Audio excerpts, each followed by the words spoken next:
There's a certain kind of unease that comes with thinking about childhood memories, especially the ones that take a weirdly dark turn. Right.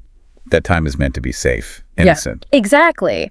But what happens when something genuinely frightening, something inexplicable breaks through? Mm-hmm. So today on The Deep Dive, we're not just like telling ghost stories. We're really diving into some true, quite disturbing accounts from people's childhoods. These actually came from the YouTube channel Mr. Nightmare. Okay. And our aim here isn't just about the chills, though there are plenty. It's about exploring these personal stories. They offer some really surprising insights into, well, psychology and emotion, wouldn't you say? Absolutely. They're like windows into how a young mind deals with fear, with vulnerability, those moments where logic just stops and pure terror takes over. Yeah.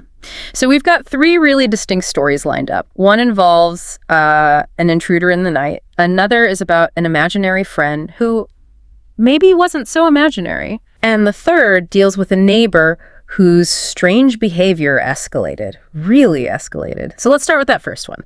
An 8-year-old left alone quite unexpectedly. Okay, let's hear it. So the person telling the story, they were 8. Their parents had them later in life, so their older siblings were way older. One brother, Chris. Got it. One night, the kid wakes up. There's a commotion downstairs. They peek out, hear their parents sounding really distressed. Mom just quickly tells them, go back to bed. Right. Then soon after, slam, the front door. Turns out Chris was in a minor car accident, nothing too serious, but the parents rushed out, totally frantic. Understandable. But in their rush, they forgot to lock the front door. Oh, no. Yeah. So the kid's back in bed. Time passes. Then they hear the front door again. Open, close, footsteps downstairs. Yeah. No talking, just moving around. Drawers opening, cabinets, even the fridge. And the kid just assumes it's Chris. He often came home late, hungry, would rummage around, seemed totally normal in their world. Made sense to them at the time. Right. But then the footsteps start coming upstairs, getting louder, closer, until they stop right outside the kid's bedroom door. Okay, creepy. And the door, it just slowly, quietly opens. The kid's lying there, totally still, eyes wide open, staring at the doorway. No lights on, remember. All they see is this dark shape, like a silhouette of a head. Just a shape. Yeah, against the darker room. Still thinking it's family, they call out, Chris, nothing. Mom, silence. Dad, still nothing. So they just ask, who's there? No reply. The shape doesn't move. Then, just as quietly, the door closes again. The kid's confused, maybe a little creeped out, but still thinks, oh, that was just Dad checking on me. Weird he didn't say anything. Still trying to rationalize it. Totally. Yeah. But after a bit, curiosity wins. They creep downstairs, lights still off. They get near the kitchen and freeze. Ugh. Standing right there in the middle of the kitchen is this tall figure. Still. Oh, wow. Still thinking it's their dad. Because of the height, they whisper, Dad. And this deep voice, not their dad's voice, just says, go back upstairs. The kid just spun around, ran, slammed their bedroom door, dove under the covers. The only thought was, why did Dad's voice sound so weird? The actual horror of a stranger being there didn't even click yet. Incredible, the denial mechanism. Then, maybe not long after, the front door opens again. This time, it's definitely the parents' voices. The kid, wide awake, goes to the stairs. Parents are shocked to see them up. Right. The kid asks, Dad, did you come in my room earlier? And the parents just look at each other, realizing they'd been gone for hours. The mom starts yelling, figuring out the door was unlocked. Oh, the penny drops. Big time. Then the kid tells them about the person at the door, the person in the kitchen. Dad grabs his gun, searches the house. Mom calls the police. Makes sense. Yeah. The narrator remembers a police officer asking questions, and the parents later said they felt like total morons, having to explain leaving their kid alone with the door unlocked. I can imagine. Strangely, nothing was stolen, nothing valuable anyway. So maybe no intent to harm, just the break-in itself. But for that 8-year-old, the terror of knowing a stranger was in the house, that stays with you. When you hear that, what stands out? Well, what's truly fascinating, I think, is how the child's mind is working overtime to rationalize something deeply, deeply disturbing. It's a classic example of what psychologists sometimes call normalization bias. Normalization bias. Yeah, especially in kids. Faced with something terrifying, the brain often defaults to the least threatening explanation possible. Here, it must be Dad, must be Chris. Anything but stranger in the house. It's almost like a protective shield, even when the sensory evidence, like the voice, contradicts it. So the brain is literally trying to protect them from the full horror. Wow. It's a powerful instinct. That is powerful. And it kind of makes me think about our next story, which also plays with that line between imagination and something terrifyingly real, but in a very different way. This one's set around, say, 2013, 2014. The narrator's younger brother was maybe 7 or 8. New house. Okay. New house setting often crops up in these stories. Right. So one afternoon, the little brother comes in from playing outside, says he found something, shows them this dirty, old-school photo tag, like the little cardboard thing with a kid's picture. Yeah, I know the type. Picture so worn you can't even see the year. But the brother just announces, "That's Buddy, he's my friend." Out of the blue. Totally. The narrator's confused. Their brother wasn't great at making friends, didn't know anybody, but they kind of shrugged it off, figured, okay, maybe a kid next door. Reasonable assumption. Then, a few nights later, it's like 3 a.m., the narrator wakes up, hears their brother talking, goes into his room. He's sitting bolt upright in bed, just talking, seemingly to nobody. Uh-oh. Yeah. A few days pass. Their mom asks the narrator, "Hey, have you seen your brother getting up at night? He's acting kind of weird." But again, they both just figured, he's just being a kid. Dismissing it. Then things get stranger. The narrator's afraid of the dark, always leaves the hall light on. One night, the brother's favorite toy, this Batman car that lights up and makes noise when you push a button, just goes off by itself. Okay, that's rude. Narrator goes in the brother's room. He's fast asleep. The toy is across the room, still making noise. They switch it off. But the brother starts talking about Buddy constantly, nonstop. The narrator gets a bit freaked, checks the neighbors again. One house, no kids. The other, vacant. So no obvious Buddy. Nope. Their dad suggests, he's just got an imaginary friend. Seems plausible, right? It does. Very common. Except almost every single night, a mom, dad, the narrator, their sister hears that damn Batman toy go off, and they have to go in and turn it off. The dad even tries to say it's like motion activated. Even though it wasn't. Nope, not advertised that way at all. It got so unnerving, the narrator and their sister started sleeping in the same room together. I don't blame them. So one night, they're in the narrator's room, talking, and they hear it again. The Batman car. They both look towards the open door, the one that leads towards the brother's room. Yeah.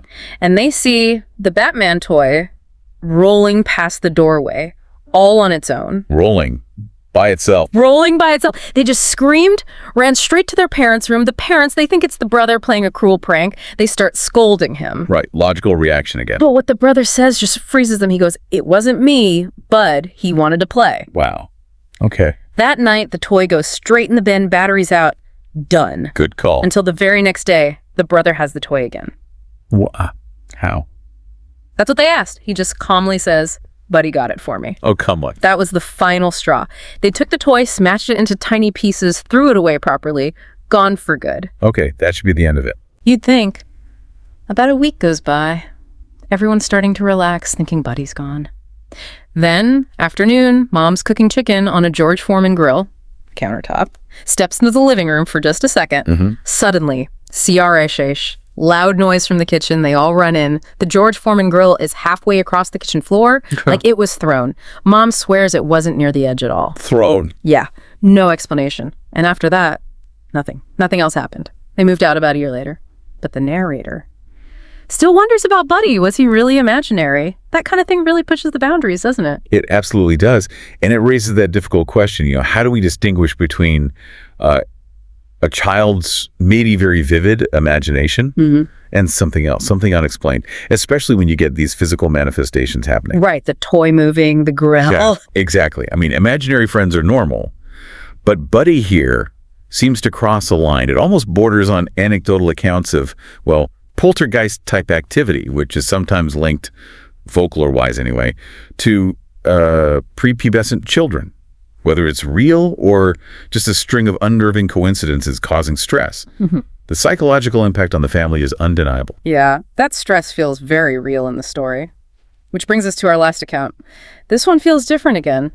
Very human, but maybe more disturbing because it's human. It's about obsession, boundaries, turning terrifying. This happened when the narrator was 10. New town, new school, 5th grade. Tough being the new kid. Always is. So they quickly make friends with the kid named Dan from the neighborhood. Nice kid. Then one day, another boy, Alex, rings the doorbell, asks for the narrator. Alex lives on the opposite corner of the block. The narrator goes over to Alex's house, play video games. Right away, they notice the house looks rough. No grass, just dirt patches. Inside, just as bad. Kind of like a hoarder's place, junk everywhere. And the basement where they play smells intensely of cats. But weirdly, no cats visible. Red flags, maybe? Maybe. So they play games. Narrator wants to go home. Alex seems really disappointed. And then he follows them halfway home. Bit clingy. Yeah, an early sign, right? The narrator starts feeling uncomfortable around Alex pretty quick. Describes him as weird, says he got physically close. Too close. Invading personal space. Exactly. So the narrator starts avoiding him, tells their mom to say they're sick if Alex calls. Standard kid avoidance tactic. Sure. Then one day, they're out biking with Dan. They ride past Alex's house, and Alex immediately comes out onto his porch. Like he was just waiting at the window. Super awkward, because the narrator just had their mom lie about them being sick. Oh, yeah. Awkward. So the narrator tells Dan about Alex, how weird he is. Dan's reaction is shock. He says Alex's whole family is crazy. And the narrator finds out Alex is actually 12. Couple of years older? That seals it. Definitely steering clear now. Smart move. Next weekend, Alex shows up at the door again. Mom does the not home thing as planned. Okay. Later that night, the narrator wakes up. Their bedroom window is wide open. Cold air blowing in. It was September, chilly. Window was definitely shut earlier. Whoa. Then, something pokes their foot. What? They scream. Look down. It's Alex, standing at the foot of their bed. He climbed in. Yes. Alex tells him to be quiet, says, it's just me. Says his parents were fighting. He got scared, wanted to sleep over, climbed through the window. That is terrifying. Not okay. Not okay at all. The narrator, totally shocked, just tells him, get out. You have to leave. Alex pleads, can I stay? Narrator insists, no, get out. Finally, Alex turns, climbs back out the window. Unbelievably. Narrator slams the window shut, locks it, runs straight to their parents, wakes them up. They can barely believe it. So the next day, the parents go over there, confront Alex's parents. It goes badly. Alex's mom apparently just screamed, laughed it off, took zero responsibility, called her crazy. Wow. No help there. None. And the narrator's parents, they didn't call the police, probably because Alex was still technically a kid. Didn't want to escalate it that way, maybe. Difficult situation. But it wasn't over. Several nights later, narrator wakes up again, this time knocking at the window. Oh no, Alex again. Blinds are closed, but they know it's him. Knocking goes on for like 5 minutes. Then they hear him try to open the window. Trying to get in again. Yeah, narrator's terrified. Yeah. Heart pounding. Parents just tell them, ignore it. He'll go away. It's like not great advice, maybe. Probably not, looking back. A few days later, narrator's biking again with Dan and another friend. Past Alex's house, Alex runs to the window, just stands there, watching them. Just watching. Right. Creepy. Narrator tells the friends the whole story, climbing in the window, knocking. The friends are totally disturbed. Make comments like, yeah, he sounds like someone who'd live in that gross house. Kids can be blunt. They can. That same night, the final time, narrator wakes up to the sound of their window shattering. He broke it. Broke it. Through the closed blinds, they see Alex climbing in again. Narrator screams louder than ever before, runs to the parents' room. Understandable terror. Alex is already back outside by then, but the dad runs out, chases him all the way back to Alex's house. Alex just manages to duck inside before the dad catches him. Close call. Dad pounds on the door. Alex's parents eventually open up. Somehow the dad convinces them pay for the window, or he calls the police this time. Finally putting his foot down. Yeah. And they did. Alex's family paid for the window. And after that, the narrator never heard from Alex again. Saw him around sometimes in front of his house for the next couple of years. But eventually, thankfully, that family moved away. But the narrator is left wondering, what did Alex really intend? Especially after seeing them with other friends, after being rejected. Could have been something worse, like an attack. You just don't know what he might have become. That's a chilling thought to live with. Really makes you think about safety, doesn't it? It absolutely does. And connecting this to, well, the bigger picture, Alex's behavior, it's escalating. It goes way beyond typical kid stuff. It touches on really concerning patterns. The boundary violations, the fixation in developmental psychology, a persistent lack of empathy, ignoring social cues, especially combined with rejection. In some extreme cases, these can be early warning signs. The story, though personal, gives a stark glimpse into how those things can manifest early on. And it just hammers home how quickly a child's feeling of safety, their innocence, can be utterly shattered when boundaries are crossed so aggressively, so disturbingly. Yeah, shattered is the right word. When you look at all three of these stories together, you see these common threads, right? That vulnerability of being a kid, the lines blurring between what's real and what feels like a nightmare, and just that awful feeling of being trapped, powerless, whether it's against something you can't explain or someone dangerous. They all tap into very basic human fears, don't they? Fear of the unknown, fear of invasion, whether it's your home or your personal space, and fear of things just being fundamentally wrong. Things that aren't supposed to happen, particularly in childhood. They really force you to think about how you process fear and how your mind tries to cope, like we talked about with that first story. Exactly. And they remind us that sometimes, honestly, the most frightening stories are the true ones. The ones that don't have neat answers, that leave you with more questions. Well, we hope exploring these accounts was captivating for you and maybe offered some insight into how we react to fear. What really stood out to you listening to these? Is there a chilling childhood memory you have that still makes you pause? It's definitely food for thought. Thank you for joining us on the deep dive as we explored these really unforgettable, pretty disturbing childhood tales.